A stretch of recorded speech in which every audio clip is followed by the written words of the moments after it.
Welcome, ladies and gentlemen, to the 13th episode of the Mountains of Madness podcast. I am your host, Darren, and joining me today we have Ben. Hello. Carl. Hello. Shakozy. Hello. Killian. Hello. And Gary. Hello. I've noticed that over the couple of weeks we've been doing this podcast, I always start with Ben. And I think it might just be like an alphabetical thing, because Ben is first alphabetically, right? Yeah, I thought this as well, listening back to the podcasts. I thought, is he doing it in alphabetical order on purpose? But then you do Killian near the end, mostly. I always thought that like you go through it like kind of like through like as like the Discord list. So you see Ben's usually first. I think I'm not sure. No, he's not. He's like fourth now. Because I go with Ben first. I think it's because it's alphabetical, and then from Ben I go, well, Ben is from England, and so is Carl, and then I say Carl. And then I've tried to make it a habit of saying Gary last. So then other people just fit in around that. It's like the two English chaps and then Gary last. And then there's like just people in between. I think that's generally how I've tended to do it. I think it works. I don't know. How's everybody doing? Or maybe you're just playing clear favorites. Yeah, that must be it. You know what it is? It's because we have members of the podcast, and then we have the featuring members. Ooh, scandal! Yeah, that'll be it. So, tell me some news, guys. What's been going on in the last week? What games have we been playing?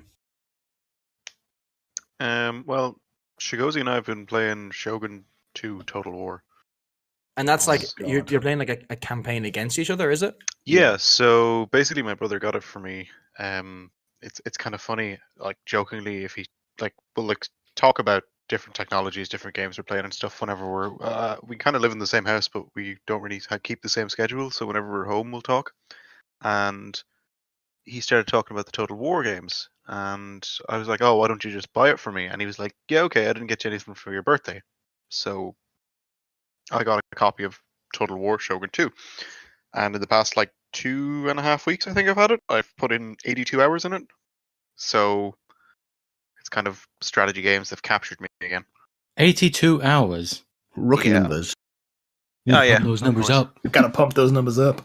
So, yes, in answer to your question, we are currently playing a campaign against each other. You can do a co-op campaign, but, against is going to be fun too. Yeah, it can't be at that. It is pretty fun.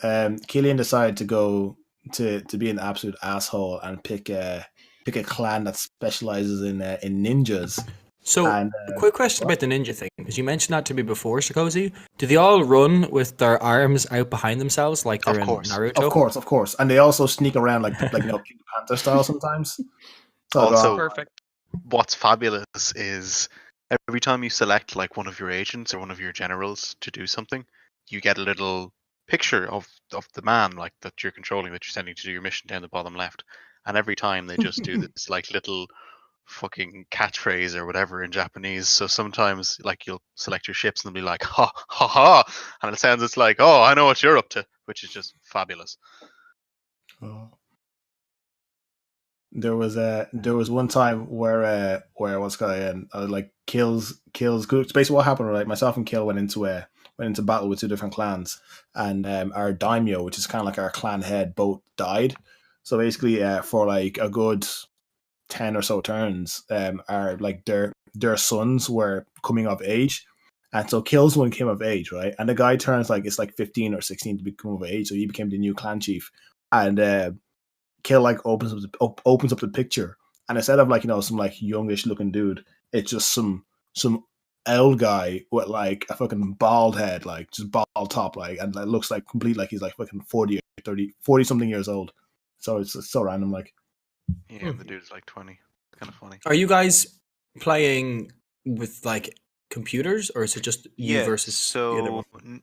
No, basically, I it's kind of like Civ. I think I've never actually really played Civ, but there's other territories controlled by other factions, and some of them you can trade with and you're allied with. Some of them you obviously go to war with. You take their territory.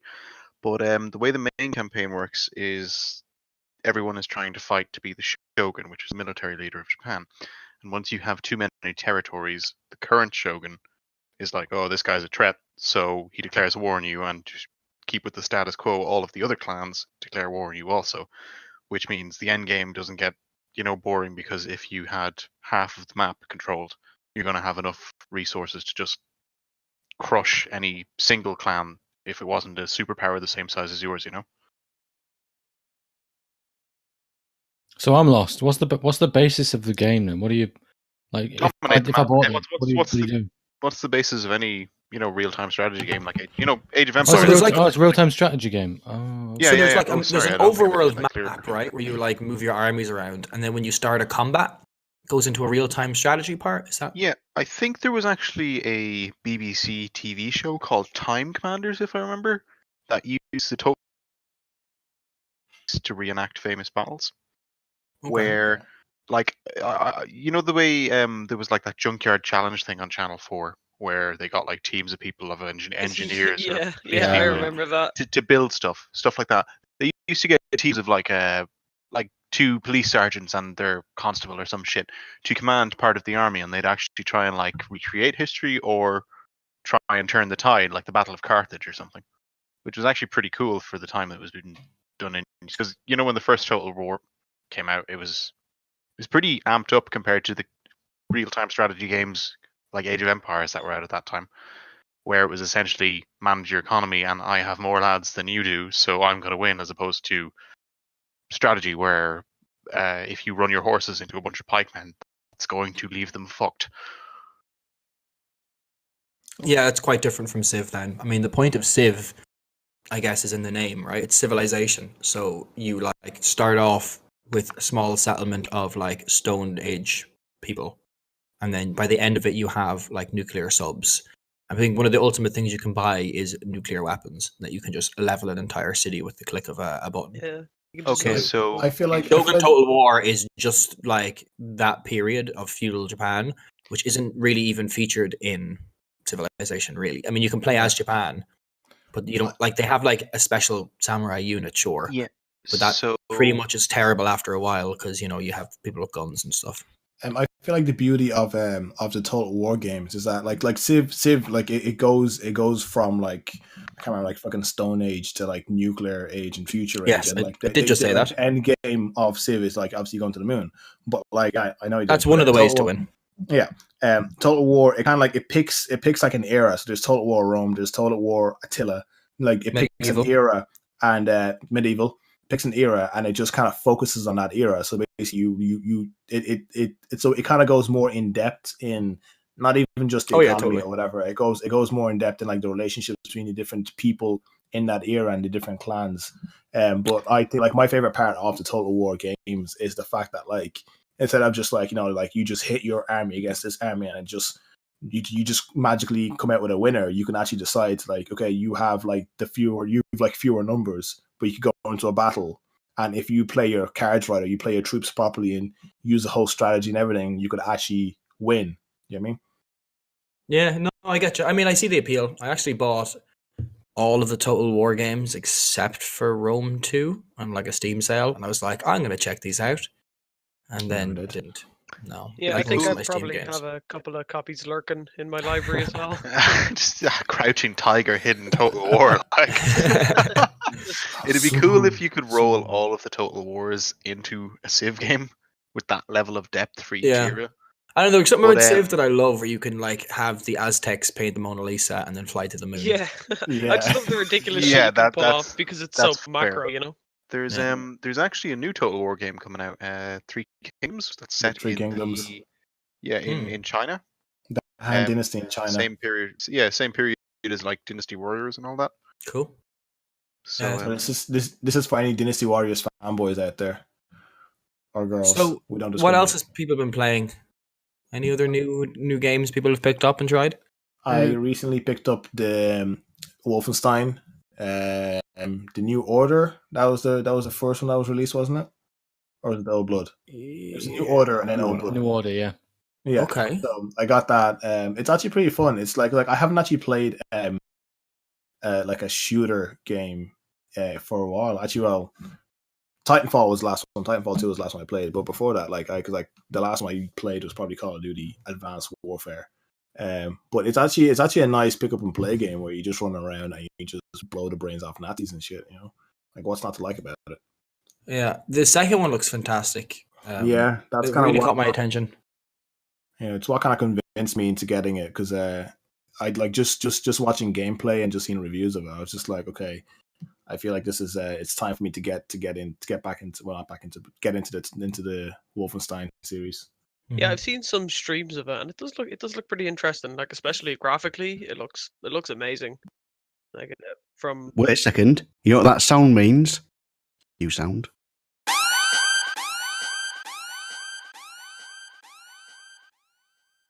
It means it's an offer right now on PSN to download. Oh, we got a surprise, Carls. What are you buying? What are you selling? Ah! Oh shit, boy! Now you're supposed to say, "What are you buying?" and we say, "What are you selling?" What are you buying? What are you selling? Come back anytime. Sync those up, Carl, please. Buy at a high price. No So cash, stranger. So you're saying that Wolfenstein is on deal? It is, yeah, on PS4 right now. You can get, How much is it? The Old Blood and New Order are on sale for £5, €5. Five quid each. The price of a pint. €5. Do you guys ever do that? Sometimes when I'm looking at the price of something, I measure it in pints. Oh yeah, for sure. Yes. It's like 2 pints. I measure it in parking. Oh. I'll spend more on parking. Oh, that sandwich is expensive. Is it? I'll spend more on parking. I measure it in chicken fillet rolls. What? What's a chicken fillet roll? Chicken fillet roll is almost like a cultural icon in Ireland. Like people ask me what's really good Irish food to eat, and it's almost like chicken fillet roll is probably the best we have to offer. Yeah, a chicken fillet roll a is a baguette. It's a baguette that's split open on one side, and then you put chicken in it. So it's just a chicken sandwich. Yeah, It's not a sandwich. It's not a sandwich, okay? It's breaded chicken as well. It's breaded chicken. Yeah, so it is just a chicken sandwich. It's not in a sandwich. Carl, it's in a baguette. Bread. It's not a loaf that's sliced. It's a baguette. Yeah, no, I know. Baguette. We still call it a sandwich. If we But serve it's cross-cultural, man. The closest would be a club, Carl. Okay, get some class. No, right. If you go in a Greg's, Yeah, but that's a and they've club got a sandwich. baguette with chicken inside it, that's just called a chicken sandwich. Who the fuck is Greg? No, Greg's is your shop. How the fuck would we know? Well, I'm just telling you. It'd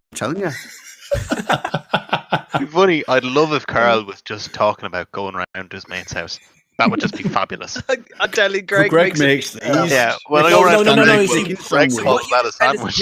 What you just sent us a picture of, A chicken Ben, sandwich. that's a chicken sandwich. That's not a chicken fillet roll. You're on about one of these. Let me send you a new picture here. This is great for the podcast Suspense. listeners. Yeah, Well, that's a See, baguette. that's where we need. That's also not a chicken fillet roll. okay. So what's what we're missing here? What are we Come missing? to Ireland and we'll show you. You don't cut through the whole way like a donkey. Shikozy will do a follow-up video for the channel where he gets a chicken fillet roll and eats it quietly in an empty room. We'll get Darren. Yeah, make sure it's quietly in a fucking empty room as well. Do you even know what that looks like, Jacuzzi? Nope. I've heard what it looks Best like. way to describe it, guys. Like anything. I recently discovered like an unholy mixture or unholy variation to the chicken fillet roll. Right? That's a chicken fucking fillet roll. I got- boy. Wait, I'm sorry, let me get this picture. Yeah, that's The difference between mine and yours is a slice of a knife. Yeah, Yes, basically. it is. It is. Yeah. Yours doesn't even That's the look same sliced. between- Yours that's just looks the same- broken. Difference between a living person and a corpse is a slice of a fucking knife as well. Then.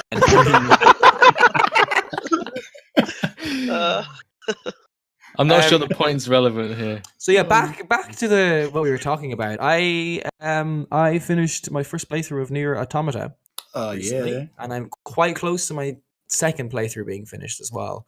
Yeah. I don't want to spoil much of it for people. Yeah, There are diverging points in the storylines, so I know that I'm close to a point of no return. You know, like our RPGs have those moments where you do one big thing and then you're like, oh fuck, I didn't do any of those side quests and now it's too late.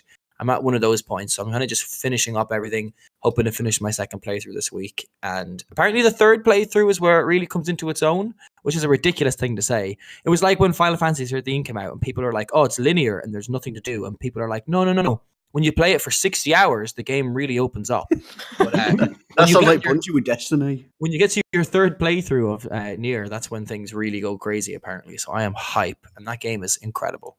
Have you read up about the third playthrough of Nier? No, because I don't want to spoil anything. Because I really did. Make a noise right now for a deal. Yeah, Carl would literally just die if anyone spoiled anything for. No, I won't spoil it. It's just I was watching a video about Nier when it was first coming out, and Skill Up did his review, and I stumbled across a video which revealed what happens in the third playthrough to an extent.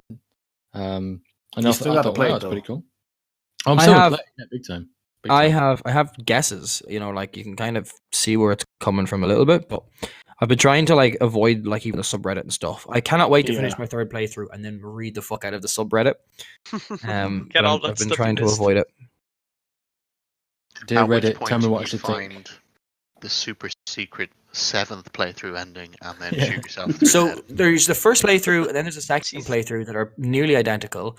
And the third playthrough is a continuation, but the third playthrough has 3 different endings, from what I understand. So yeah, there's like endings A, B, C, D, and E, I think. So how many playthroughs must he do? Yeah, so if you were some sort of you do 3 and just save it at the end, and then just finish the end of the game 3 different times. Is that how you platinum Bloodborne? That is not how I platinum Bloodborne. You've platinum Bloodborne? What? I platinum Bloodborne like a purist. Yeah, I've actually probably finished the game around maybe 6 or 7 times as well. So, yeah. Why do we not talk about this more? Speaking of platinuming Bloodborne, are we fucking excited for Dark Souls Remaster? Because I am. I was literally about to say, are you going to buy it on both the Switch, PC, and PlayStation now? Yes, I'm buying it on. Play at the same time because you've got those mad skills. I'm cool if they had cloud sync saves. Oh, that would be great. I don't care though, because I need to play it with Evan. I need to play it with Gary on PC. I need to play it with you scrubs as well on PlayStation and walk you through it and hold your hand. You could do like different builds for each one. It'd be great. Like, yeah, but at the same time, if I want to platinum it, I don't know if I'll platinum it yet. But if I do, I'll need to do like a couple of playthroughs on PlayStation. The problem with platinuming Dark Souls games as opposed to Bloodborne is Dark Souls has those really annoying trophies, like get every single ring in the game, and the rings. There's rings in New Game 1, 2, and 3. So you need to get through 3 playthroughs without missing a single ring each time. And it's just like it's just time consuming. You know? So if you miss a ring in playthrough 3, you have to replay through again 3 more times to get to playthrough 3. The whole way. No, because then you're in New Game plus 4, so you'd need to start another playthrough again and play 3 times from scratch. I think so, unless the NG3, NG2, and NG1 rings are all like technically separate items. So technically, so you need to get like Wolfring plus 1 and Wolfring plus 2. Yeah. To count as getting all the rings. Although I think maybe in New Game plus 2 you can get Wolfring and Wolfring plus 1, so maybe not as bad. And then if you do the third playthrough, you can get plus 1, plus 2, and the base one. I think you can. Oh, anyway. Okay, maybe. So it's not too bad. You can also technically get a player to invade your world and then just drop every single ring on the ground, and you can pick them all up, get your trophy, and drop them all back, and he can pick them back up, and you're done. But cool. That's hard to do. I've checked online. I had like one more trophy, I think, on Steam for Dark Souls 1 or Dark Souls 3. Sorry, and it was that one. Jesus, but I wasn't on track. Yeah, exactly. It's like who you gonna find? Anyway, I'm getting way off topic here. Any other new games people want to talk about? Well, speaking of Bloodborne, I've reinstalled it again recently because I want to platinum it because I had someone in this group chat might have done so. Wait, I fancy some of that. I didn't hear about that. Guys, you might want to be sitting down for this, and if you are sitting down, stand up. I platinumed Bloodborne.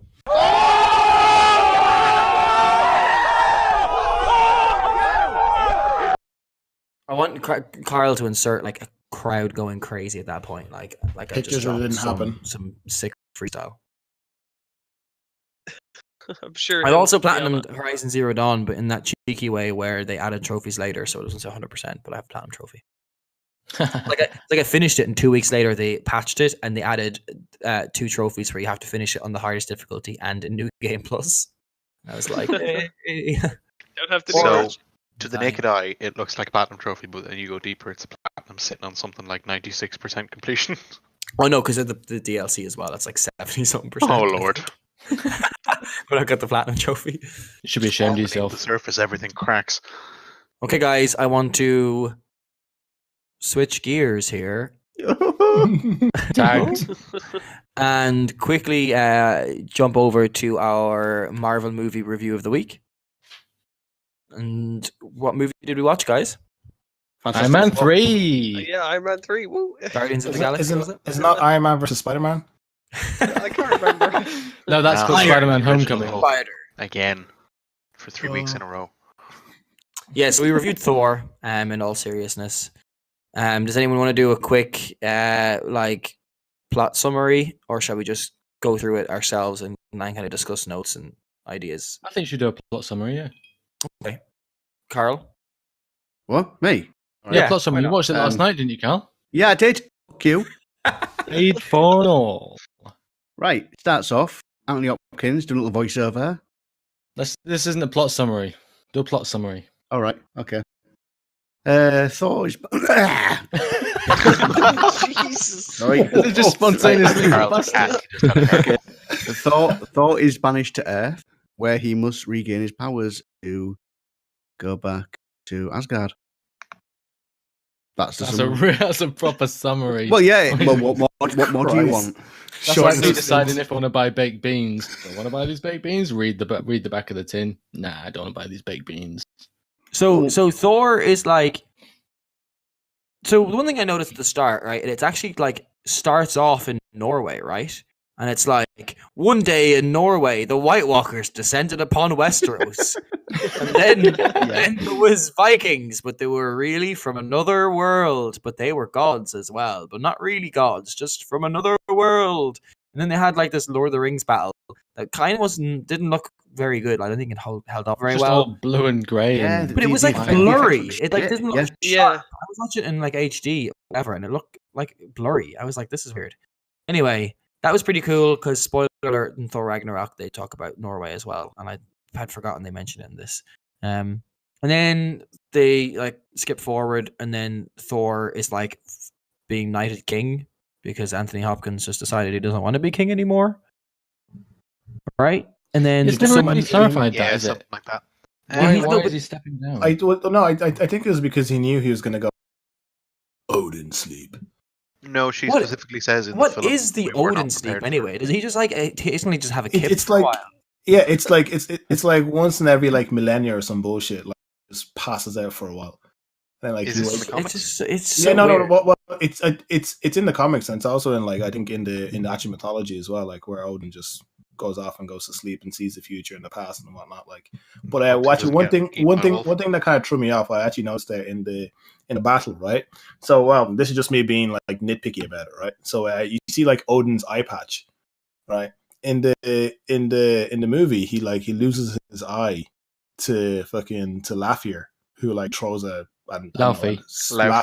Laufey, who like throws like a spiky ice ball, like a snowball at his face, you know? Yeah. What? Yeah, Like you a guys- yeah. So basically, he throws like the snowball out in his face and like scratches his eyeballs off or whatever.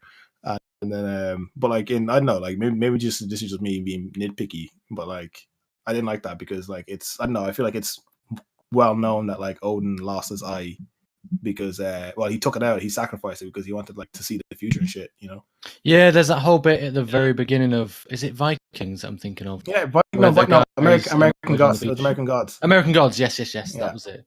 And they all sacrifice their eye for the gods, don't they? And Yeah. the lead guys supposedly. This eye. Here's a bit of trivia for you that I found along my way. Guess who Okay, plays? is this playing with the plot, or are you skipping ahead here? No. I'm just saying. Guess who plays Laufey? Guess what? Guess who else he played? Oh, I know. I read this the other day. Just let me look it up on Wikipedia. that takes it away from me it's just coming. playing it to the It's play. coming to me. Is it Colum Fiore? Tom Fiore, yeah, he played the Lord Marshal in the Chronicles of Riddick. Yeah, he was also General Brockhart on House of Cards. Haven't seen that. Neither Although I'm have aware I. of that. It says it on Wikipedia. Wait, read it off Wikipedia. Well, I'm fully admitting it at least. live trivia. So then we have this big battle, and then Thor is for some reason getting his like king hood already, and then some frost giants arrive, and they're like, "We're White Walkers," and then they try to take this box thing that was taken away from them, which is basically that device, the casket. Yeah. Did you notice the gauntlet in the hall as well? Yeah, so that's something that like has provoked a lot of discussion because obviously back then it was like a little like just little Easter eggs, so big fans would be like, oh, but then obviously it's been retconned now because we see in an end credit scene later on Thanos putting on the gauntlet and he's like, I'm gonna have to do this myself. I also play Cable in a movie this year. It's been said that the gauntlet's fake. That's nice if it wasn't fake. Yeah, but people pretend out like that the gauntlet there isn't actually real. Yeah, no, that's fake. Yeah. Oh, so that's it. You mean it was assumed it was the real one, and the retcon is it's now fake? Yeah. Oh, okay. Sorry if that was confusing. And then Thor's like, we need to go and smack down these frost giants, and Loki's like, I'm gonna come with you. And then there's this weird scene where he goes up to the gate man and he's like trying to be all like smooth talking, and then he doesn't do very well, and the guy's like, oh, so much for those silver lips. And I was like, that's a good joke for like the second or Thor movie where we've established that Loki is very good at outwitting people, but we've just been introduced to the character and he hasn't done much unwitting or outwitting. Well, the only thing he did was convince Thor, like he was a child, to go into battle, but with like opposite reverse psychology. That's the word I was looking for. Yeah, so we meet Loki, right? And he's like, I'm your brother and I'm concerned and you should I believe you, brother. And then it's like later on in the movie you're like, aha, it was all a ruse. But at that time, all we know from Loki is that he seems to be like a good friend to Thor, and then he's like, oh, you didn't outwit him, and then it's like later on you find out that he's actually a master trickster. It just felt a bit weird to me. It's a very obvious character arc for Loki, isn't it? Where you could just see the end of it from where he starts straight away. I always kind of felt though that like with the character arc for Loki in the first Thor movie was a bit weird because they kind of made him like it wasn't like it was like I know they kind of mentioned it in like slightly in passing that he was a bit of a trickster or whatever, right? But it was kind of made like, it was kind of like shown in the sense of like, oh, he's kind of more of a benevolent trickster. And like it just felt like they just kind of like jumped. They literally just went, oh, here's Loki, you fucking you little trickster, you, and it's just like boom, fucking we're having a coup. He's now king, whatever. And it just felt like they didn't really, I guess, segue or change gears into it as well as I'd like them to have. You know? Yeah, bit of switching gears. Switching gears. That's what like switching the gears. Also, Loki has got weird ass hair. I just wanted to point that one out. That's one of my notes. Does Thor. Yeah, Thor's is awful in this film. But just to go back to the point that Chikozy was making, where Loki just suddenly kind of becomes evil. You know the way he says the reason he let the frost giants in was to disrupt Thor's king ceremony thing. Yeah. What the fuck? Like he at this point is not evil. Well, no, he is, right? Because the whole point was wanted to influence Thor into breaking the rules so he could get him out of the picture. But yeah, my point is it was more like a sibling rivalry rather than I'm going to fucking use the gate thing to destroy an entire world. Yeah, at that stage, I'm just trying to think where it kind of amplified, because initially it was just I want to fuck up his day. I don't think it was trying to fuck up his day. I think that was a longer play. But what I'm confused about is I thought he was going to use the ice giants to kill Odin. Oh, and then he was going to kill them all, right? He saved them the whole he was just seeking his prove himself to his dad. Okay. No, you're right. Yeah, you're right. I don't know. You're right. It's kind of weird, isn't it? Yeah. It's like it's kind of like they got his motivations mixed up. Like they weren't sure what was driving him to do it. Like it's like they originally started off being like, oh, he's a trickster, but then they're like, oh, but like now he figured out that his supposed dad has been lying to him, and then like. And it's just like, okay, now he wants his dad's approval, and it's just like it kind of gets a bit lost in translation as to why he's doing all this, you know. Well, when I was looking through this and just trying to understand what's going on in the film, I was looking for the bad guy of the film, like who's the villain of the film? Thor. Because, well, yes, his own enemy.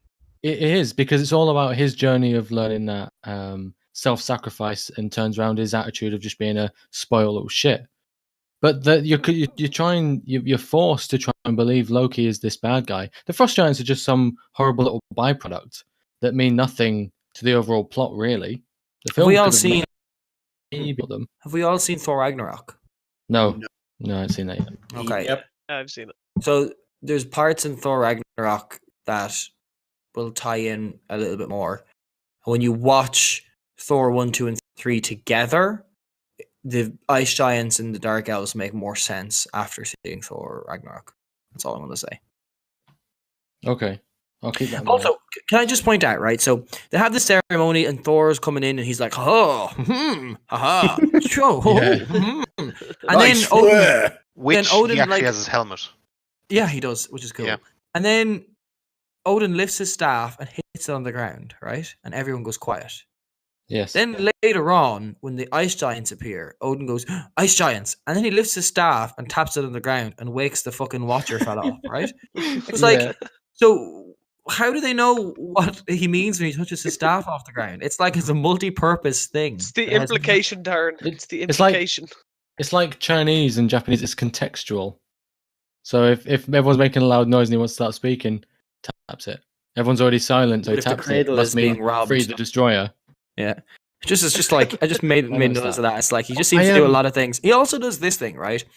Where Thor's walking in and he goes, Thor, Odin's son, my son, wielding a hammer that was forged in a dying star that's called Mjolnir, that is you are worthy of, and it's your weapon that I gave to you, but only because I deemed you worthy. It's all expositional Yeah, dialogue. it's just It's like, oh, what's happening? Oh, Anthony Hopkins is about to tell me everything that's happening. The Okay. dialogue, He's just squeezing everything in. the dialogue in general is just a bit weak. Like the bit where at the end Thor and Loki are fighting, and both of them are just like, "This is madness," and you just This wait is for madness. "This is Sparta," like Yeah. This is madness, is it? flying through. There's Yeah. one thing I'll say though for the ceremony is the detail on his staff and his helmet and the armor pieces and the costumes and Asgard itself. The CGI. Because I was thinking when it came out, what was 2011 when it was released? Yeah, yeah. The CGI is held up really well. Like I was watching Yeah, it that on was my one telly. thing I It was... was crisp, and there was a Yeah, little that bit. was which one thing I was looked going like, to say. Destiny 2, the Infinite Forest. You know, it's when it first sweeps into Asgard, and there's that little spinny column bit. Looks like the Infinite Forest out of Destiny 2. I think the only bad part is some of the enemies, some of the bad guys when they're like hitting them, and the animation don't look quite right. It looks a bit too fake. Yeah, real soft, like they've just been wiped out. Maybe that's to emphasize Thor, but I think the only one that didn't was the Beast. You know, he goes to the planet to Jotunheim, even, and you can really feel the weight of the monster there. Like where he's cracking the ice and then thumping on the ground. But the part where he's like swinging the hammer around as well. Yeah, that they're just looks a like bit- snapping that away. looks a don't bit they? shit. Yeah, you Asgard know in his general, mates, right? You meet these mates, and he's like, "Oh, Sif, you were the only woman, and you wanted to be a warrior, and I believe, oh, beardy guy that eats a lot. You're slightly the comic relief character. Oh, the guy that looks like Robin Hood. You're a guy, and then this Asian guy. Oh, and then you're like, oh, so they're mates. Okay, I get that. It was almost like they were trying to introduce a Guardians of the Galaxy style team. I don't know. I feel like They were not just really, those boring friends. because they were just all different shades of beige as characters, weren't they? Yeah, they were the same character, man. Oh, bright One of note. them was just female. They were all the One same. of them, character. one of them ate a lot. One of them's the wise Asian guy that when they arrive in the ice space, he goes, "We should not be here." And it's Oh, like, yeah. literally, follow Wait, them through the hang on. portal. Less than 10 seconds ago. Just and one you're like, "We should second. not be here." His asses just Doesn't- fell out. Doesn't this guy in like the second film not speak English or something? I can't remember. The Oh, second I I film. know. vaguely remember him only speaking, what is it, Chinese or Japanese or Japanese. Did he die You know- in the next you film? know, there's like he goes back to like quell the realms, doesn't he, or some shit? I don't know. We'll find out in We'll a have few to weeks. find that out. won't Find we? that out Yeah, next we'll week. find out, yeah. I think he Yeah, might be in next Thor week. Ragnarok, but I don't remember the other ones being in Thor. Did they die in Thor 2? Let's just stop talking about Thor Ragnarok because I feel like spoilers will be unintentionally. Well, no, it's not Thor spoiled. Ragnarok. It's Thor The Dark 2. World. Yeah, the Dark Now can- World. What's now your can I trivia, do my- Ben? Yes. Can I do a trivia? Are you sure? Yeah. Cozy? All right, cool. Yeah, Okay. I guess.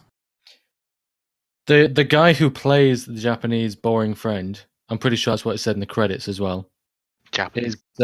is the same guy who played Kakihara in Ichi the Killer.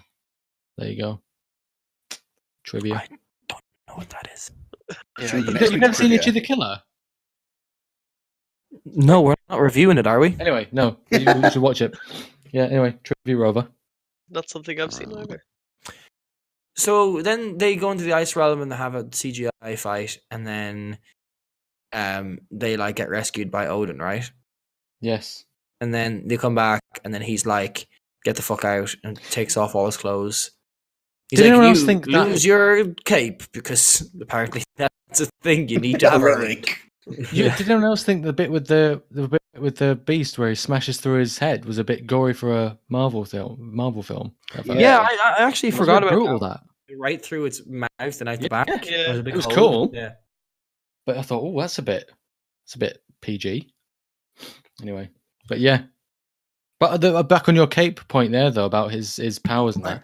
When he gets his power back, I don't think he that gets that beast part was too gory. Because if you remember what he was doing throughout that fucking whole Jotunheim place, he was just smashing them apart. Like, yeah, but you never saw like limbs fall off or blood no, or you do see him like fucking completely just like break down someone's face. Like, I mean, Your man like, does get people impaled disintegrate. as well, doesn't he? Yeah, like people get like disintegrated. Like, oh, with the spikes. Yeah, I guess so. It just Yeah. because it was so I even think- the sound, it was just so brutal. I think What's the what set it worst apart thing? from the other the other Jotuns is the fact that like they were kind of like they're weirdly made out of ice or whatever. So when he smacked them with the hammer, they like fucking just scattered. Whereas Yeah. the beast, it's like that was flesh and blood, like, you know. Yeah, it sounded good. It's almost like the bit in The Last Jedi. It's almost as impactful. No, I'm only kidding. But no, it sounded big and bold, and it was a bit brutal, unexpected a bit. What's the goriest thing in a Marvel film that's happened? Oh God, we'll have to look out for it as the weeks go on. I don't think That's I a good remember. one. I know in Guardians 2, Drax cuts his way out of a creature, doesn't he? But he doesn't because the skin is the same thickness on the inside, and he's an idiot. But doesn't he come out anyway? I love that scene where He does, but it's after they've cut a hole he's from like the stabbing it from the inside, and they're like, the skin is the same thickness on the inside. So fucking funny. So anyway, yeah, Odin comes down, saves the day, saves the boring friends. Yeah, then exiles him, and he gets hit by the car of Natalie Portman's character. Can I just say early on, while I was making notes, I must have written down Natalie Portman about 10 times, maybe more. Just moments where I thought, oh, Natalie Portman. She's a good actress, to be fair to her now.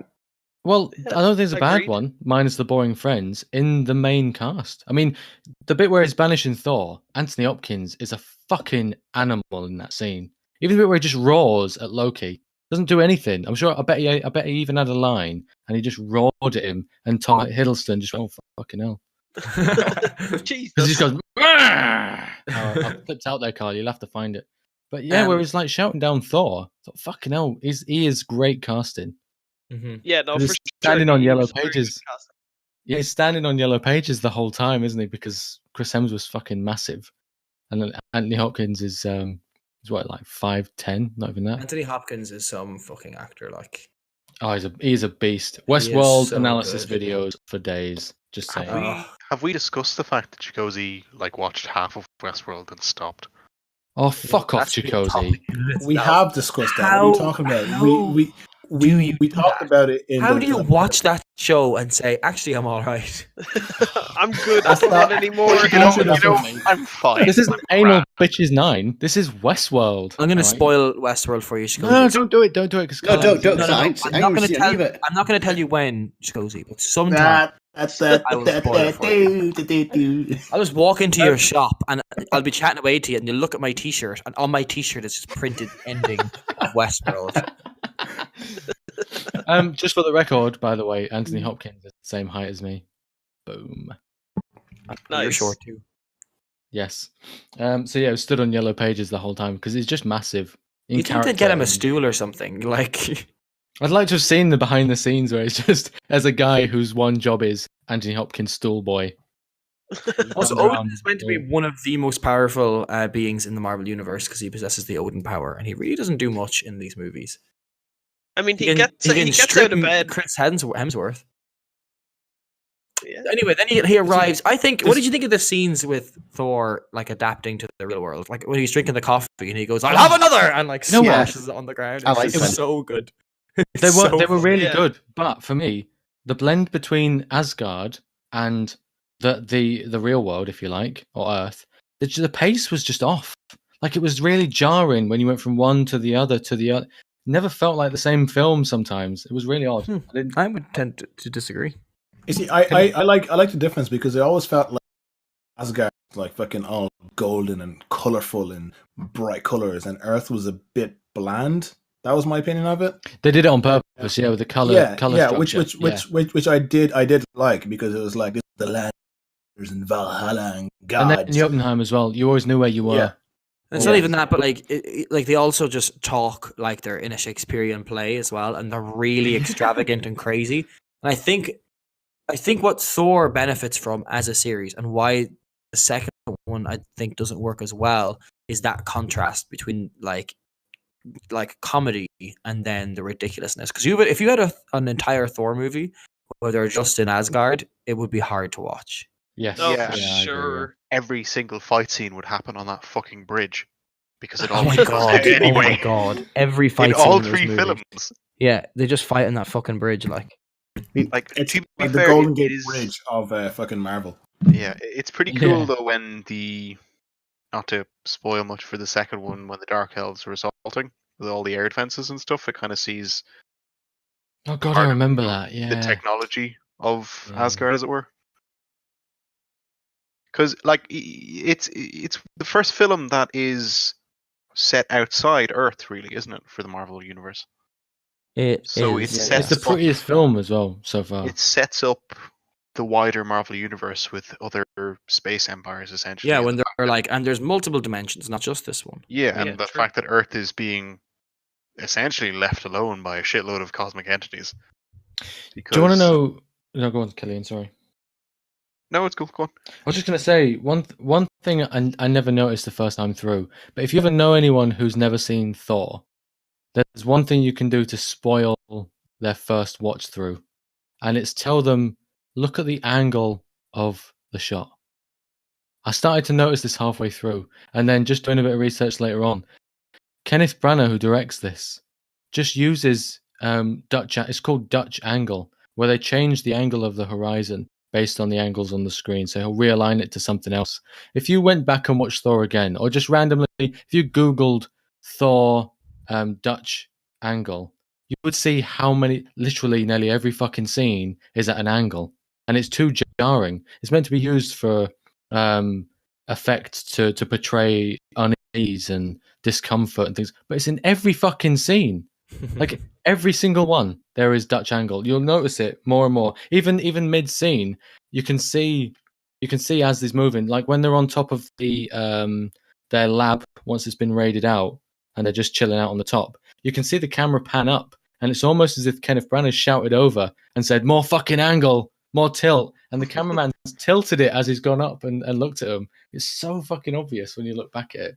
But Dutch anyone who don't hasn't seen know Thor, film. tell them that. Well, speaking of the director, with him being a thespian, that could have some impact on the way that all the characters speak in, like they're in a Shakespeare play. Or the grandeur, yeah. I reckon that was part of it as well. I reckon he like got on set and said, "Oh no, you got to talk like this, Mister Hemsworth." Yeah, like Darren was saying, maybe it's to differentiate the different realms and give them a very sharp, clean line. What would have been good is if he limited the Dutch angle to just Asgard or just whatever else. But then when Thor gets to Earth, he's still talking like that. But then like, halfway through the film, he stops talking like that. He becomes Which more begs the human. question: what happens if Thor lands in India? You know, Thor is very confused. like it. For a Well, then very he doesn't have long his time. coffee, does he? Bollywood. Probably ends up in jail and gets arse raped. Yeah, thinking of it, just like logistically, would he not have been sent to Norway? Because that's like the main place that they know of. Yeah, why New Mexico? Maybe they wanted somewhere very beige, very brown, or because they already set up the Thor film at the end of. Yeah. Have you guys all read American Gods? No. No. No, I have not. Okay. Yes. Do you know who Wednesday is? Yeah. Do we all know who that is? Oh, Yeah. hang on. When? Yes. Yeah. Okay. Are we Where gonna he's spoil like- It's in the series. Yeah. Oh, who are he's Odin? Yes, Yeah. it is. Yeah. And then you know the way you've got like the different variations of Jesus Christ in the show. Yes. I think it's cool when the character goes to Norway and he meets a different version of Odin. That's all I'm saying. It's just pretty. Yeah.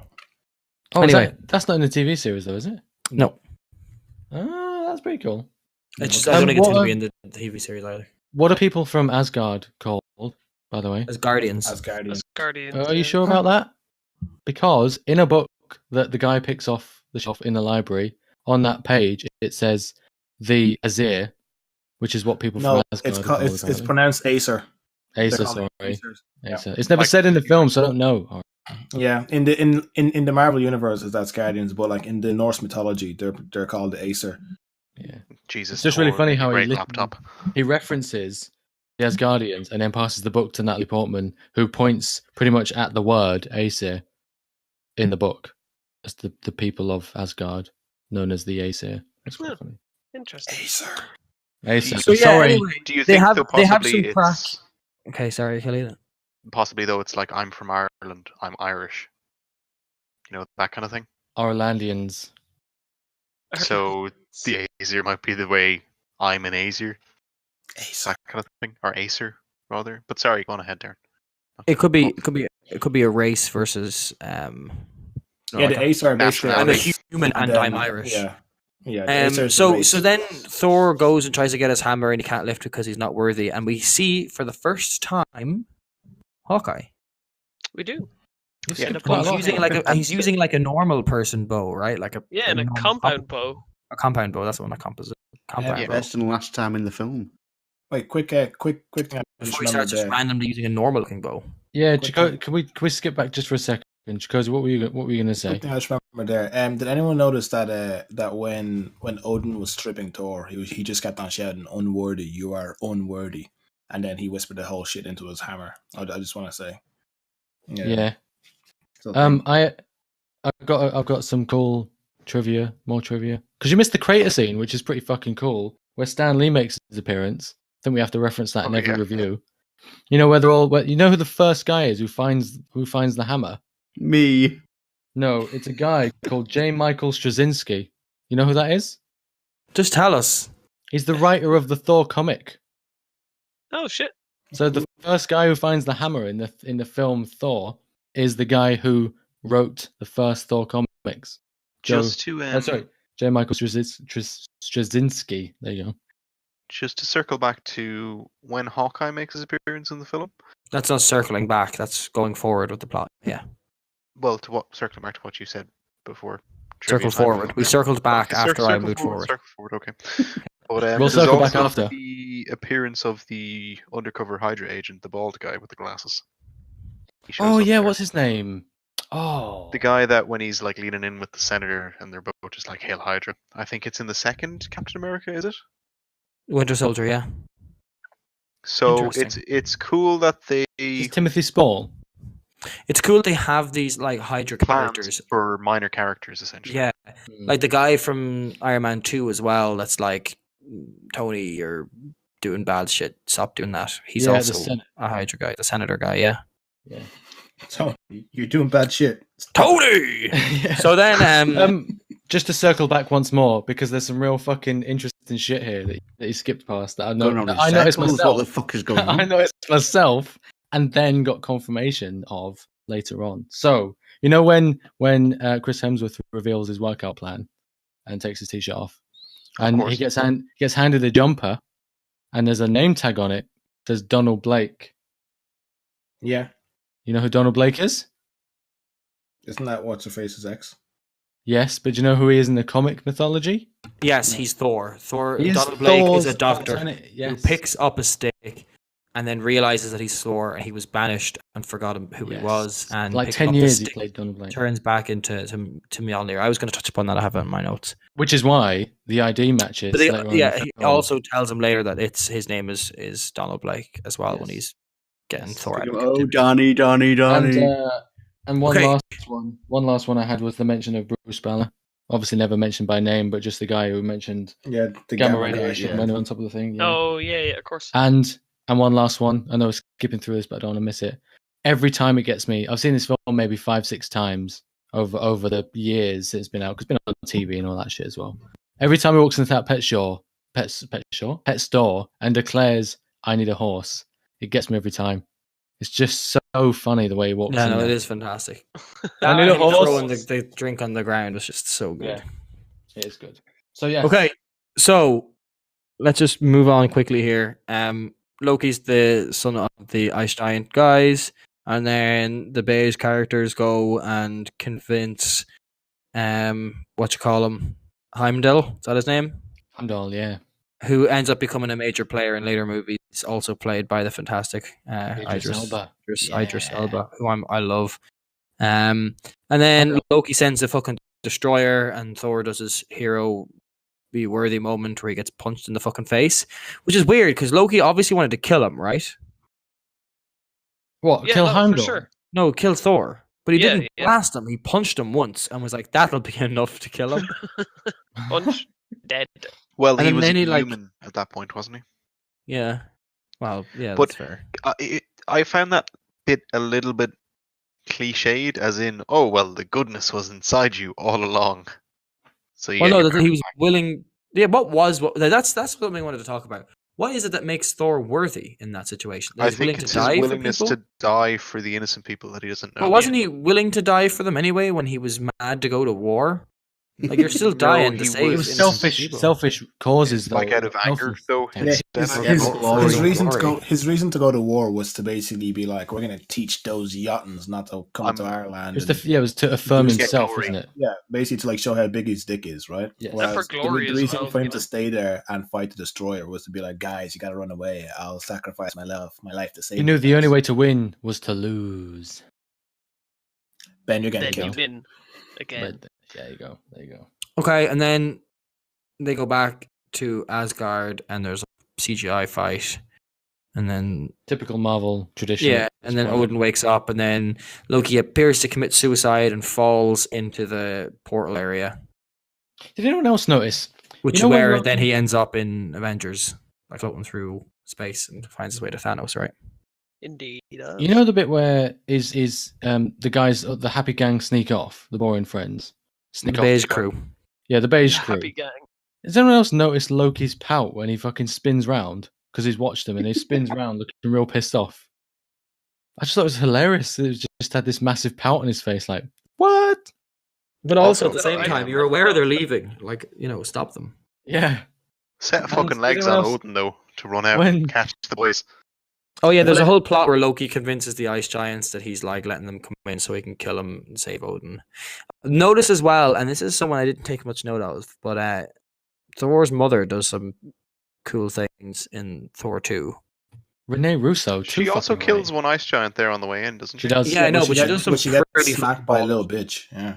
Yeah. To be fair, they are like what, 8 to 10 foot tall. They're called ice giants, not ice lads. Ice mediums, Dwarves. like Ice. Normal ice extra people large, ice tea sized. extra large. I thought it was funny Regular that tea.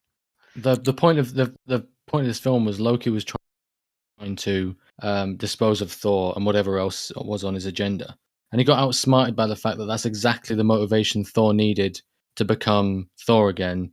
Just think, was Loki not actually that smart? Did he not see this coming? Did he not think his brother would It did sort of make realise him out to be selflessness? stupid in like, Yeah, the overall. just give him exactly scheme. what he needs? Yeah, yeah. Like, but Loki always does these things where you're like, oh, he's pretty cool. Oh no, wait, he's up to no good, but he gets outwitted. So what's he gonna do? Oh, he's gonna pretend to be good again, only to betray And you again. What the fuck? Did Thor die from a scratch on his face?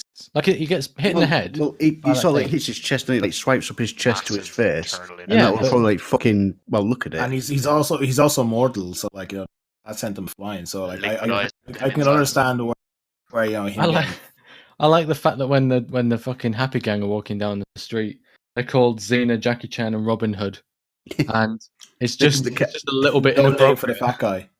Yeah, even though they're in the They home of the just go- Vikings as well. It's like they couldn't have called him Ragnar Lothbrok or something like that.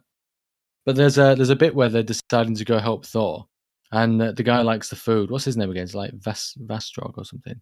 Gimli, tall Gimli. Tall Gimli. It's not actually He's Gimli. number It's 2. someone else. Yeah. It's But tall Gimli. they have beef in Asgard. Well, they have horses in Asgard as well. Yeah, but they don't eat horse. But they have a cow, but they've called it beef. Like they still have earth food in Asgard. Yeah, but they have earth animals in Yeah. horses. And they've But been is- to Earth. But is food types universal? Like, do they eat horses as well? Do they Well, call horse meat something? Is quite food possibly. universal in the Nine Realms? You know the way Asgard is considered a hub realm, as it were. Yes. Through it, you can access all the other. Is Asgard considered one of the 9 realms? Yes. It is. Yeah, Yeah, it is, it is. Okay, but it's still technically like a hub realm. You can access Yes. the other 8. So It's the tower. possibly Destiny they reference. could have picked and choosed what they assumed and thought were useful animals. So to take You say some, that's choosed. probably why they didn't. Chose. Chose. Whatever. Why he Grammar didn't know what police. a cat or a dog was. Shit, because they saw chosy. no use in bringing them back. Yeah, that's a fair point. Actually, that's a fair point. And then if they had a hand, because they were obviously over in Norway saving the day as well, they might have found a cow. To be fair, he did ask one of them big enough to ride, so he would have ridden a cow if possible. Yeah, that's true. Well, Yeah. if you can buy cows in pet stores.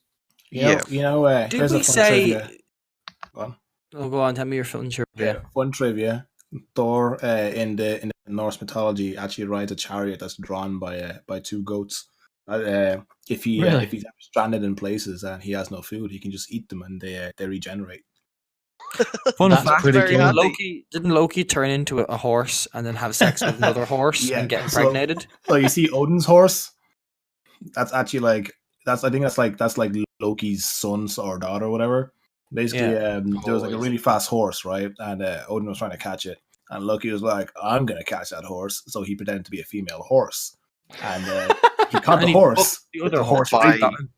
Yeah, and then Loki pretend gets you don't mean dressed up as pregnant in horse No. form. This isn't in Yeah. Thor. If anyone's off track. No, this is but see the thing about Loki is notorious for being able to like change form and stuff, which doesn't Yes. happen a lot come up. in this one. It does later, but like in the Gets comics, new hats. Loki decides that he's a woman for a while, and he just has a female form, and like Loki's just a chick for a while. You know just Sounds circling like back Greek. again to the New Mexico town.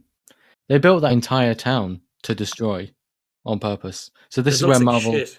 Marvel had decided they had a bit of money, but it was pretty cool that it was just like if you look at all the other Marvel films, they're destroying cities and fucking and apartments and penthouses and all that shit, and fancy Japanese gardens. Now they're just destroying some shitty little Mexican desert with a Sharknado ripoff. Destroy this shit. Didn't we say last week, the week before, that for every Marvel movie we would do something? Like we would rank. We would, no, obviously, other than ranking them, did we say we were going to look out for something in particular? Was it the Stan Lee cameos? Is that what we said we were going to do? Cameo, Yeah. I think it was, yeah. But Yes, all- we used a chap in the truck. In the truck, yeah. it was Yeah. in the truck, yeah, that gets ripped off when he puts the chain around the hammer. Mhm. Did I get Um, it? And then we have the post-credit scene where the scientist guy is taken to the Shield facility. They look at the Tesseract, Yes. which is going to appear obviously in the next movie we watch, Captain America, the First Avenger. And then we have an invisible Loki appearing and like convincing him to stay. And then eventually, of course, Loki takes over that scientist guy's like mind. So already at that point, he has obviously been influenced by Thanos and is helping him get the Tesseract, which is pretty So- cool. On the whole Stan Lee thing, has everybody seen Guardians of the Galaxy 2? Yes. Yes. I haven't. Yeah. Yeah. Oh, what are you doing with your life? Shut up. So there's Don't a spoil it then. okay. Like, I- We know, I- we know what happens in Guardians I 2. haven't seen it. Yeah, we'll Yeah. wait. the cameo. Fair enough. We'll yeah. wait. Yeah, the cameo. Yeah, that's like it ties it in together. That's why we decided that each week we are going to Yeah, keep no, fair track enough. of his actually. cameos. Yeah. Did anyone else think that Agent Coulson is a bit of a dick You know, That I was never the kind of liked film. him. I never liked him as a fucking. No, I never liked him either. And then in Avengers, he's like, "I had your baseball Yes. card." Yeah. Demands this love. But there's a bit where Thor says to him, what does he call him? Son of Cole, which I thought was quite cool. He's obviously called Son of Odin. Thor Odin's Well, son. like, It's called we Aiden find out Cole's what we son. need. Thor, Son of Cole. Odin's son, protector. That's a on a Marth song. He's just a bit of a dick in this film. Like, I wrote that down about 4 times. He's a bit of a dick. I don't like the way he gets it out of his pocket and then puts it back into the way he holds it. What a cunt! What a Yeah. cunt! You tell each Just other on this page of my What notes, my review notes, I've got Natalie Portman's name written down 4 times in bold caps lock. Just Could saying. you say that there's no ugly women in this film as well? You know, There's no shit actors minus the fucking No, beige well, no. team. Even they're made up of decent actors. no, I'm talking visually. There's no ugly women. I want to give some props out to Tom Hiddleston. Oh, great casting. By the end of it, Great he's casting, yeah. like the bit where he's going crazy, losing his mind, fighting Yeah. him with that fucking Yeah. wall tree, whatever that's about. Yeah, it's Yeah. fucking spot on with the fucking Dutch angle going as well. On point. But is he handsome? Is that what you were giving him shout out for, Chikosi? Because you fancied No, it? no, I'm giving him a shout out because no, it's great Do you casting. think Like, Tom No. Hiddleston is handsome? Because he's a good He's actor. a handsome man, yeah. yeah, I'd say so. He's got real charisma. yeah. He does. He got Okay, charisma because so- he's Loki. So, last question before we move on. I think we spent enough time talking about Thor. Where does it rank So far, Even going back, so far? We have Iron Man 2, Hulk, and Thor. maybe I second think favorite. yeah, I'd say that's it. Iron Man, Thor, Iron Man 2, and Hulk. Yeah, I'd agree Yeah. with that. Yeah, that would probably be my rank. I think Thor is probably my favorite one personally because Chikosi, you need to get Thor a was shit- one of my favorite comic book characters, and to see him on the screen, I was wet. What are you saying, Ben? You need to get a spreadsheet going. I have a spreadsheet going. No, I with do the like, scores as well. Okay. Yeah. I do like the part of when he's at the start. You dare attack the mighty Thor, and they just fucking inject him. But Yeah. Yeah. Yeah, I did like the comedy in this. It was. you are it was no a little match bit for the of a mighty time, man. Thor, just fighting him. Yeah. Okay, so just to keep in line then with the Marvel Cinematic Universe, obviously recently enough, Marvel have bought Fox Studios. I don't think Disney they've have. Disney have, sorry, yeah, Yes. but I don't think the sale has actually gone through yet. Right, it takes a little while for them to Oh, get complete yeah, ownership. it'll take ages. There's like But 90 obviously- possession. Yeah, but obviously, with that sale comes the rights to make Fantastic Four and X-Men movies, and obviously that's going to be, well, I assume, going to be incorporated in the Marvel Cinematic Universe. So one thing I wanted to discuss for a while about this purchase is how they would fit or potentially fit the X-Men into the MCU. How would you like to see it done? Because I have a couple of thoughts myself, and I've been stewing on it. But I'd be curious to see what you guys would think. How would you like to see the X-Men appear? Would you Just- recast them? A quick question: where does this new X-Men film that's coming out, the kind of horror one, fit in? Is that still a standalone Fox? one? Everything you've seen advertised is standalone Fox, yeah. Okay, I assumed as much, but just to Same with clarify. Dark Phoenix. Okay. The first people I would recast would be well, I don't know, because like now Would you they're- recast them uh, all or just some of I, them? th- Yeah. I think it would have to be a reboot as well. Yeah, like things I would have casted or retconned fucking Scarlet Witch and Quicksilver's to kind of fit them in as Magneto's kids to kind of fit in with the proper That's not going to X-Men. happen now. Though, I because know. Scarlet- I just if this had happened like 2 movies ago, it would have been possible. But I think it's just Yeah. too far along to be able to do that now. Well, you mean just- pre-Avengers 2? Is it not Yes. 2 movies ago? I found it Absolutely. unusual in Avengers Age of Ultron that they just kept Scarlet Witch and then just killed Quicksilver. They had to kill someone, and the whole point was that you thought it was going to be Hawkeye, and then it wasn't. Really? isn't- Did they have like a big build-up thing around that film? Yeah. Yeah, He's- yeah. Where they like introduce his family, and he's like, "One more job, baby, and then I'm retired." And she's like, "Come back and build the deck that you said you were going to build outside the house." And he's like, "I'll be back." One No, more they shouldn't mission, because he's a baby." fucking boring character. Avengers 2 I made kind him a of bit like Get some Quicksilver purple spandex. in the Avengers because you have all these like super spies and billionaire playboys and fucking gods and rage machine, and like you just have we have the fucking, Avengers.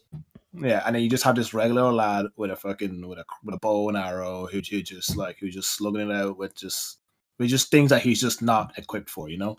He gets the shittest origin story in Thor. He really That does. little 2 second, I'll grab the gun. No, I'll take the bow. That's it. And then they put him in a bucket and swing him about. In a fucking crane basket. It's like, why would you put him in that? Jesus Christ! But You yeah, get a height advantage. true. And he is Hawkeye, so he should be able to hit it while he's moving. But you know, he didn't even hit it. He didn't even do anything. Very disappointing. There's a whole thing with Quicksilver where it's like, oh, what? You didn't see that coming? Anyway. I would.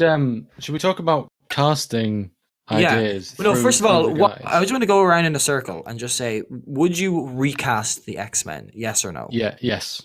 Oh, yeah, definitely. Some of them just do not fit in this universe we have now. I think this is my idea. Recast them all except Wolverine. Deadpool. No. Yes. Recast No, Wolverine.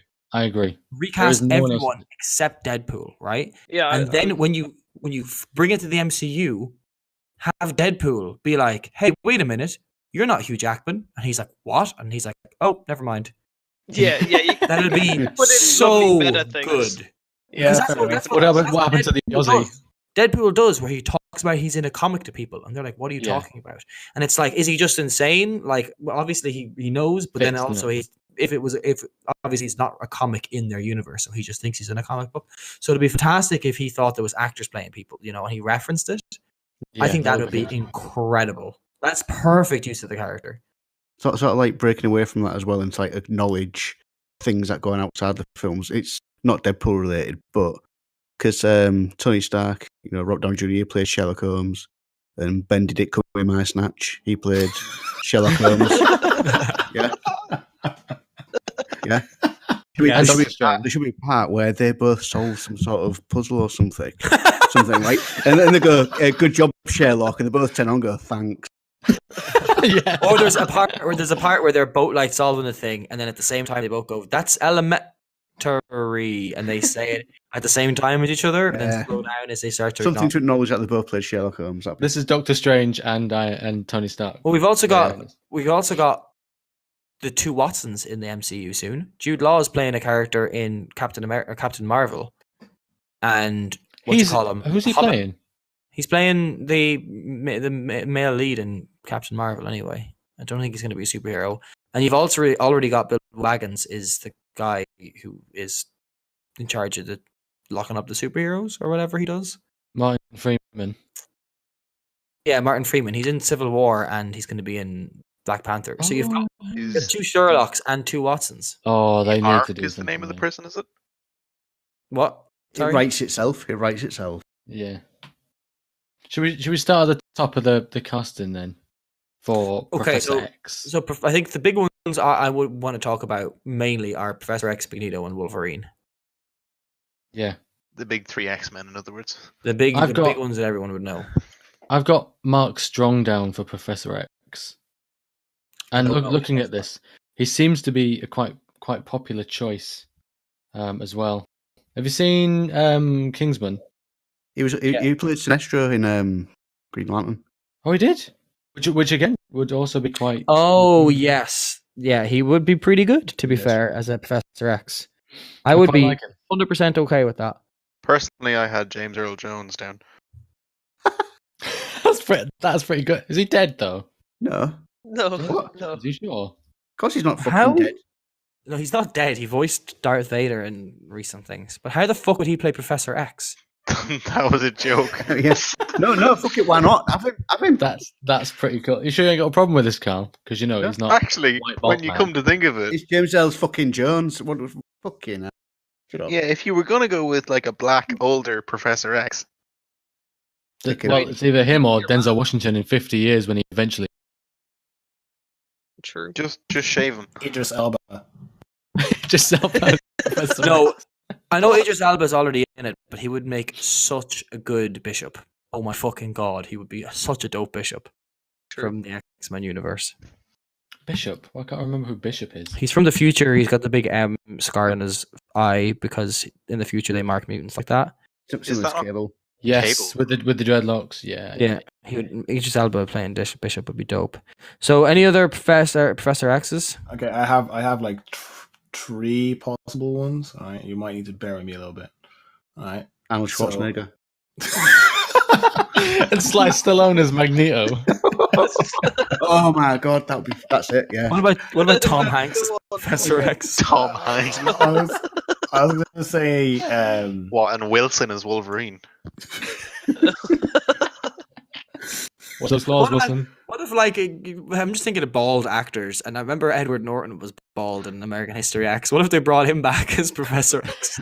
I was thinking Ben Kingsley. I was thinking Ben Kingsley was already in the MCU as He played that. the worst movie I've ever seen in my entire life, and Iron played Man 3. and played Whoa. the worst villain in a movie I've ever seen that made me want to stab my fucking He played eyes an out actor to in myself. Iron Man 3. Iron Man 3 is the worst thing I've ever seen in my life. I hated that movie. I wanted to die after it.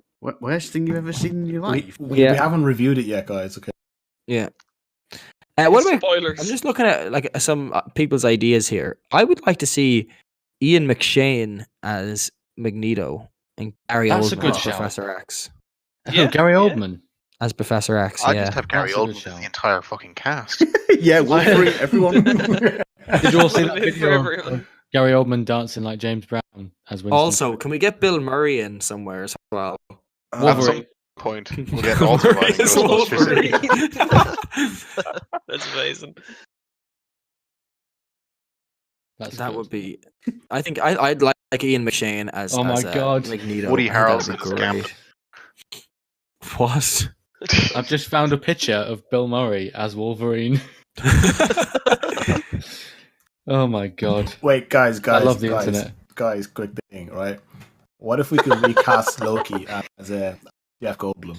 Oh my god, that is Jeff Oh, Goldblum. magnificent. Jeff Goldblum in Thor Ragnarok is the best thing in the MCU. I think ever. Jeff Goldblum is Jeff Magneto. Goldblum just showed up on the set of that movie, and they were he was like, "Where's the script?" And they were like, "No script for you, Jeff. Just do what you want to do." And they just do There's things. one part in that movie where he's talking, and he just stops mid sentence and just walks away. He literally stops and like puts his finger up or something, like he had something else to say, and he just stops, turns, and leaves. And the actors are just kind of like, okay, and they just left it in there. It's fantastic. And he's like DJs and part. It's the best thing ever. Jeff Goldblum is such a fucking legend. The way What you said about- that, Darren? Bryan Cranston. Or John Malkovich for Professor X. John Malkovich should be a good Ooh, shout. John Malkovich, yeah. I feel like Yeah. Bryan Cranston could be an interesting Magneto. Oh, that's a good shout. Oh, that would be sick. Yeah. Yeah. that is a I good am the shout. one who. Controls Metal magnets. I am the Because like danger. I always wanted Bryan Cranston to be fucking Luthor in Lex Luthor in the Batman movies, but you know. Oh, they the one with Oh. the interesting choice instead. Jesse Eisenberg. All right. Oh my fucking god. I know, You right? Oh, shite. shit. What Calm about down, like. Shite. Stone Cold Steve Austin as Magneto? Or I thought you said Professor his X? fucking right, saying he's fucking wheeling himself around. He's had an electric chair bitches. Woo! John Cena as Professor X. There's something. I'm on this website, and it's got like ideas for who could play Professor X, and one of the suggestions is Helen Mirren, and they would like a bald You know Helen what? Mirren to play Professor X. It's not a bad shout. Well, yeah, Why not? I could watch that. I'd watch that. Of course, Carl would watch that. So should we settle on who's like the strongest candidate so far? Then? Colin Firth would be a good one as well. Ralph Fiennes. Oh, Ralph. Oh Yeah. yeah. I think that's Yeah, it. Ralph Fiennes for Professor X. Yeah. Voldemort. Oh no. I think Ralph Fiennes for Magneto. No, I would go for Bryan Cranston, Magneto, Ralph Fiennes. Professor. That would be my strongest Okay. duo. Do you know who? Have you seen Ralph Fiennes would be very Avatar? good. Yeah. I have seen Avatar. You know Stephen Lang, who plays like the hard ass Marine. Yeah, it looks like Cable. Yeah, Yeah. Oh, I yeah, think yeah. him for Magneto would be quite cool. Yeah, Yeah, I like Fassbender as an actor, but I don't think he's a good Magneto. No, do you know what? I don't really rate him that much. What? He's fucking. He was so is good in superb. Assassin's Creed. No, It was legendary in Inglourious. There's not a film I've watched where I thought, yeah, do you know what? He's a fucking top act. Inglourious Bastards. Steve Jobs. He's great in that. I ain't seen Steve Do you know Jobs. what annoys me? When they've cast somebody that would be really good as an X-Men who's already been in the MCU.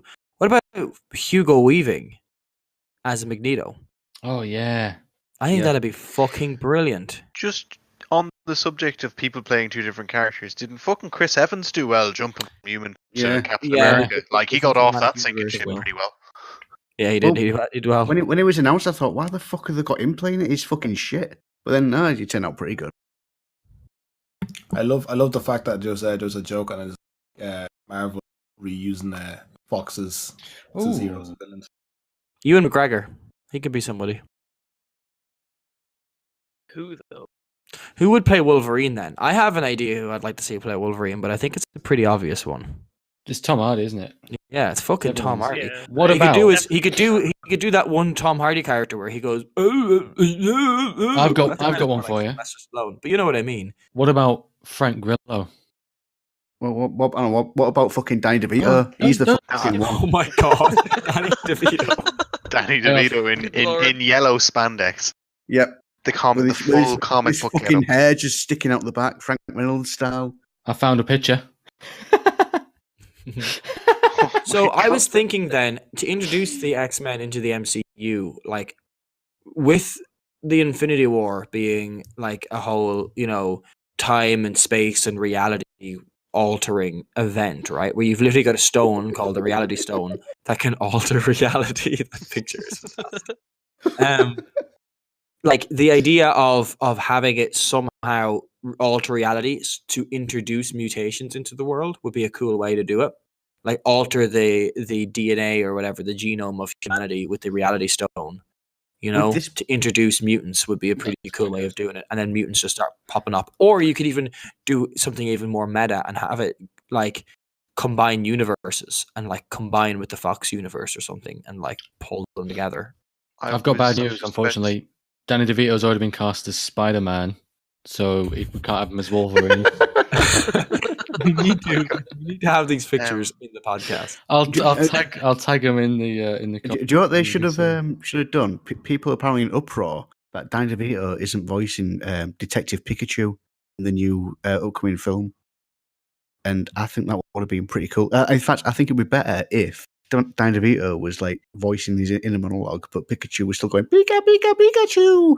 But in reality, you hear like Danny DeVito's thoughts, like. You know what I mean? Like these stupid humans won't listen to me. Yeah. Do you remember that episode of It's Always Sunny in Philadelphia where Frank is just caught in the coil for the entire thing, and they just every now and then just revisit him, and he's just up in the coil. Oh, just to come back to Pokemon, the whole concept of Meowth being able to talk and no other Pokemon in the entire universe is like. There's literally an episode that explains it, though. Oh, really? I'm not that well versed in. Meowth has an entire backstory episode. Where he had the crush on the female one, so he tried really hard to talk. I don't know. I think he was poor, or he had a rich owner, and he was kicked out. No. My point being was the whole thing was he just tried hard enough, and then suddenly he was able to talk. So no other Pokemon's like, I'll just try really hard to be able to fucking talk. Sorry, that's a really weird tangent. Go on. Frank Grillo, my suggestion for Wolverine, he's already in Captain America, isn't he? I'm not actually familiar with him. You don't know who Frank Grillo is? Nope, not off the top of my head. I'll show you a picture. Well, that's actually a bad picture. I'm Googling it as we speak. It's Grillo, Grillo. Oh yeah, I know his face, yeah. Isn't he Crossbones? Yes. Well, you see, you can't be doing that crap.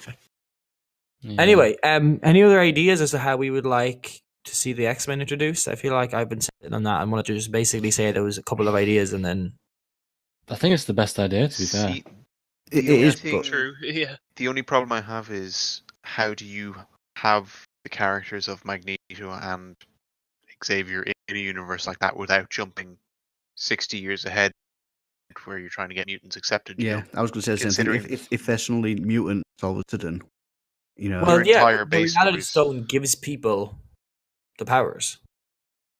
But my point being, I agree with that. That would be a very slick way to do it. But my point being that both Magneto and Xavier's backstories are based on having tried to fought for mutant rights, essentially the same way the civil rights movement was.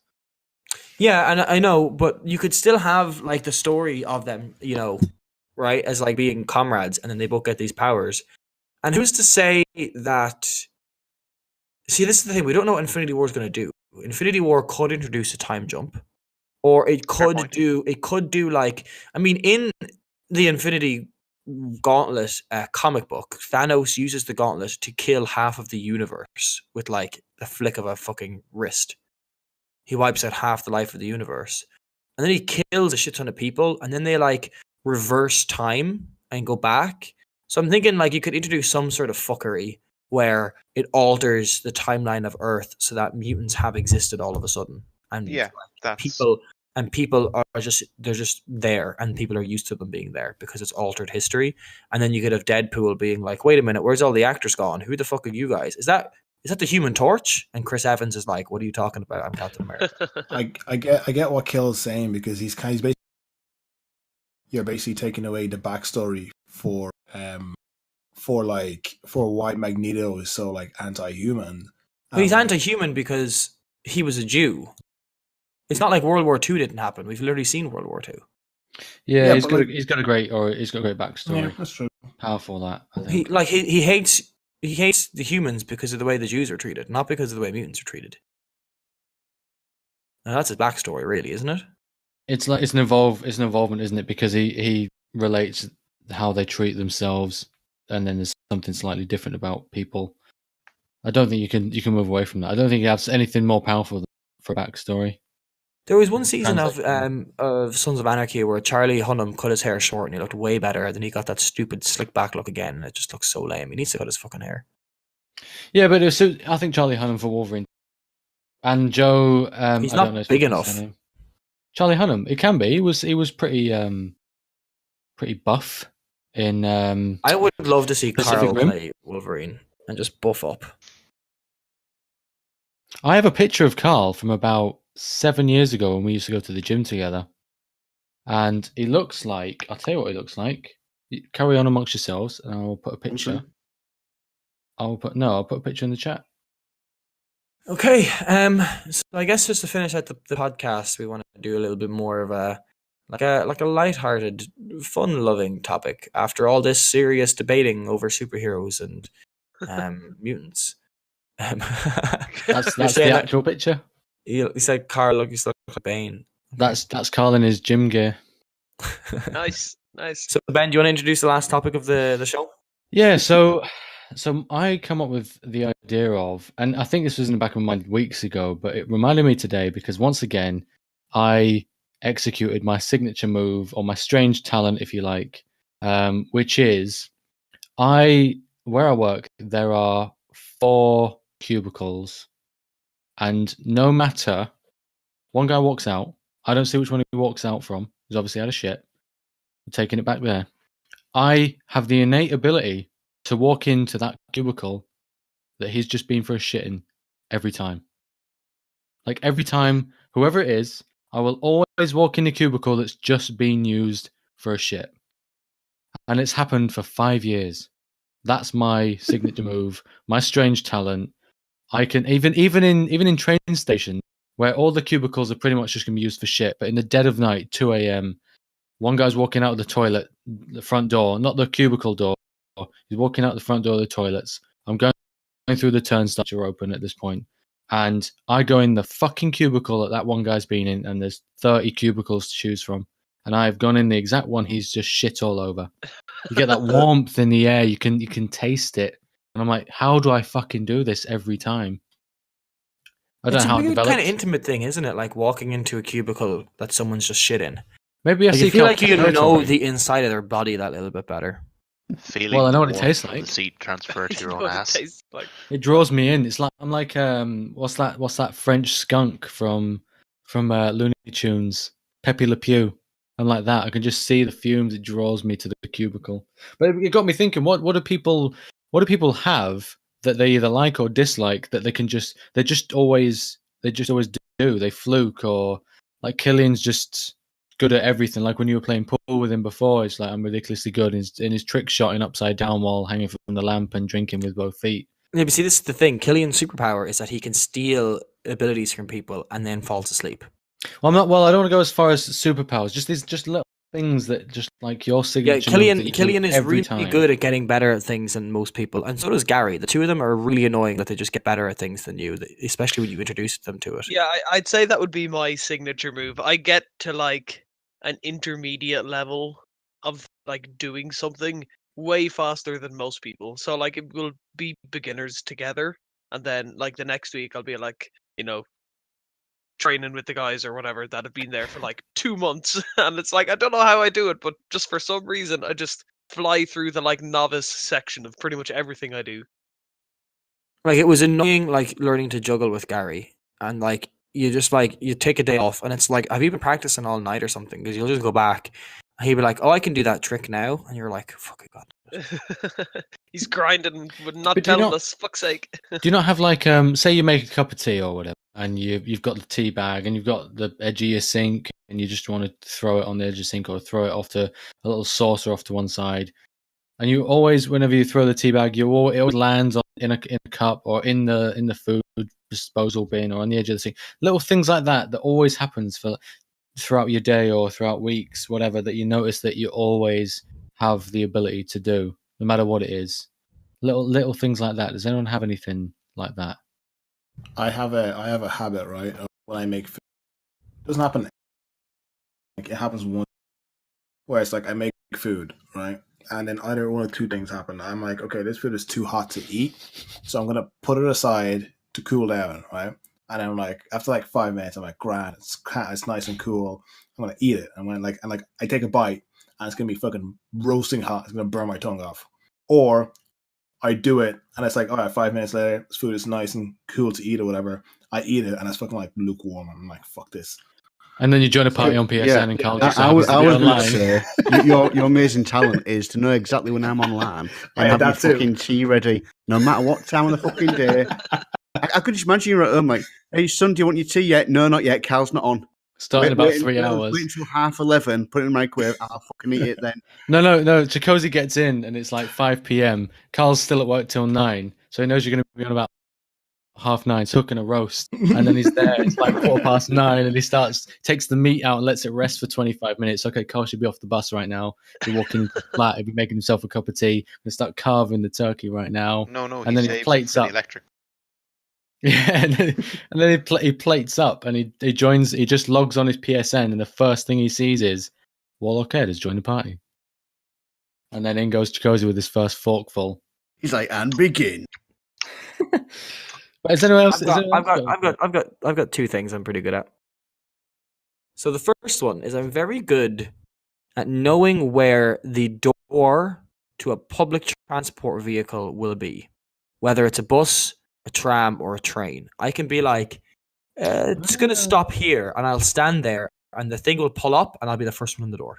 That's exactly what I'm talking about. Things like that. Like, especially the train. Judging how fast the train is going, like as it's slowing down, I'll be like, here. Because when you're getting public transport to and from work and those busy hours, getting on like first could mean the difference between like getting a seat or getting a good, like there's nothing worse than standing at the door of a train. So everyone coming in and out is brushing off you. I hate that. Do you know what's funny? Getting it into a little nook or cranny or corner where you have like a wall behind you makes such a difference than being stuck in the middle of people. I think it's so funny that the train is the only thing in this country, and I guess your country, that we don't queue for. Like people queue for the bus. People queue for the bus, and I'm like, we don't have to queue for the fucking bus. I'm getting on that bus before you.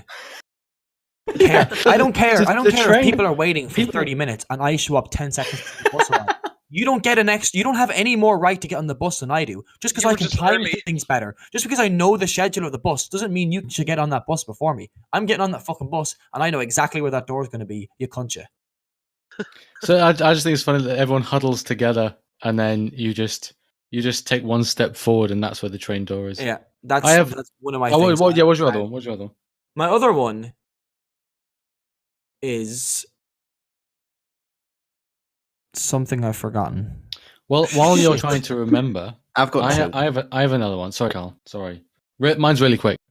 You know when you put your phone down on the bedside table and put it on charge, your alarm's all set, everything like that. It was mainly when I had a Samsung phone where you had the fingerprint reader, and you had a front button like a home button. My phone now doesn't have that, so I can't do it now. But in the dead of night, and my phone screen's off. In the dead of night, I wanna have a look at my phone. I don't pick it up. I don't reach out for it to grab it or feel where it is. I know exactly where it is, and I used to put my hand over and exactly place my forefinger on the home button and unlock it every time.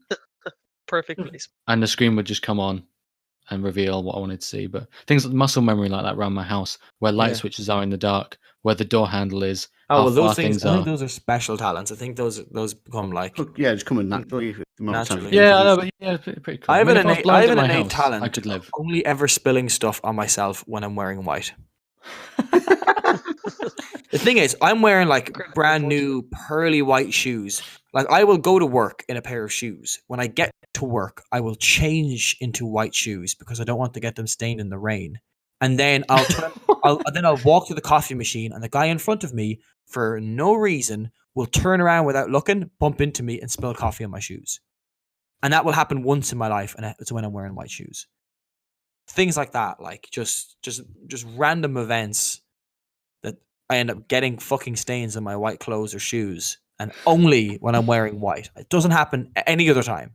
It's like Darren puts a white jumper on, he looks out the window, he sees like 3 people running with a giant plate of pasta and like a big bottle of wine. It's like, not even that. It's more like if I wear white today, I know it's going to rain. So if I don't wear white, it never rains. Obviously not that bad. But yeah, that's another thing I just seem to do all of the time. Carl, what are your two then? Well, one's a pretty decent one. The other one's not a very good one. Give us the decent one first then. I've got a pretty good memory at certain things at certain times. I'm not good at remembering people's names, but I can remember when like a film came out or a song or what I was doing in a particular day in a particular year. See, you're not. There's more to this. You're not selling this as impressive as this is. Like I could be talking to Carl about something or other, and like, Carl, when did I buy a PS4? I bought it in 2014, about a month after I got it, because I convinced you to buy it for Battlefield 4. When did I buy a 360? You bought it in March 2006. It was a warm summer day. When did I buy Halo 2? Halo 2, you bought that in 2004. Well, because you got it when it came out. I know that. Yeah, all right, that's an easy one. But there's things that we'll be talking about in the pub. Carl, what month did you meet me in? Well, actually, physically in the flesh, meet you in? No. That's too easy. First time we ever spoke to each other. That was January 2015. It's fucking weird. it's fucking so Rain bizarre. Man over here.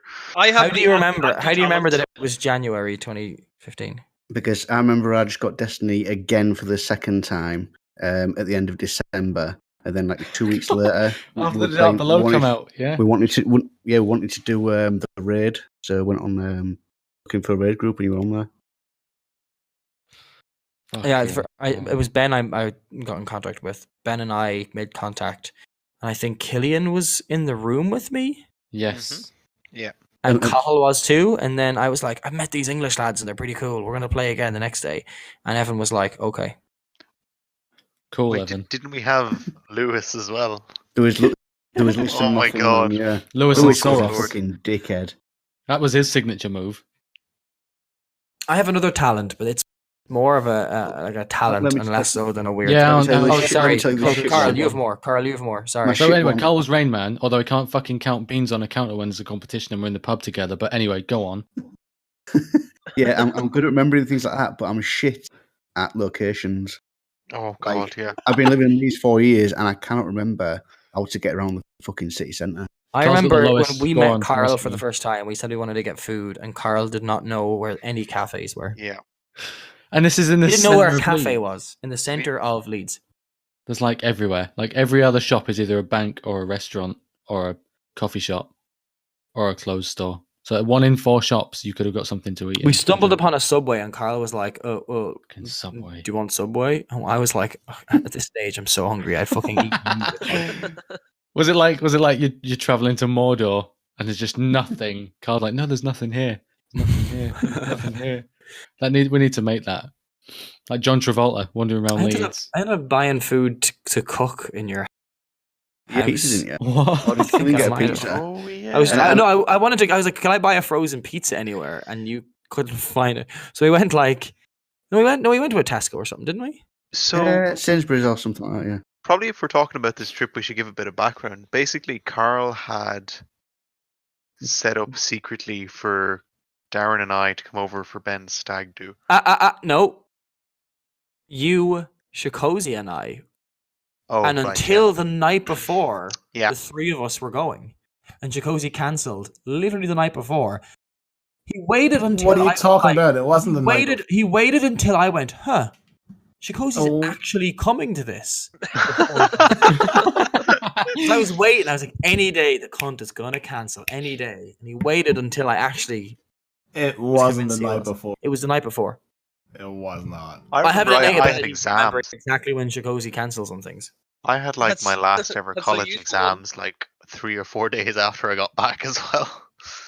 Yeah, you manned up and fucking did it though. And then... Yeah. Into the session. And by went in the session, I mean went to bed before Ben and I did anyway. But still went Last to a man different country. standing on my own stag do. Yeah. You were the last man standing. First I man didn't- awake as well. I didn't pass out though. I don't remember what I did. Come to a natural conclusion. I'll tell you what did it.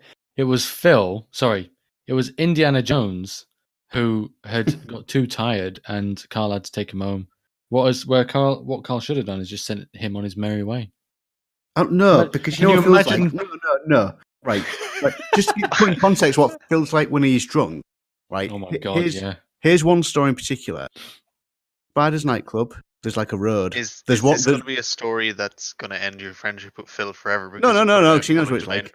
Right, there's one road that goes towards there's one road that goes to his house.